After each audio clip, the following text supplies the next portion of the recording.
If you've lost access to your Apple ID and cannot receive verification codes, you can still attempt to recover your account. Follow these steps to regain access. Step 1. Visit the Apple ID account page. Go to the Apple ID account page at apple.apple.com. Click on Forgot Apple ID or Password to start the recovery process.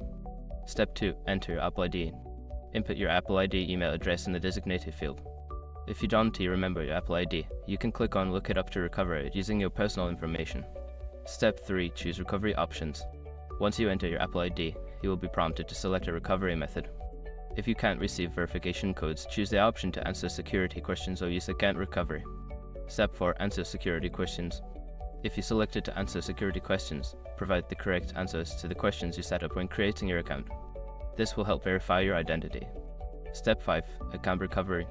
If you cannot answer the security questions, you will need to initiate account recovery. Follow the on-screen instructions, which may involve waiting for a recovery period. Apple will notify you via email when your account is ready for access. After completing these steps, you should be able to regain access to your Apple ID. If you continue to have trouble, consider contacting Apple support for further assistance.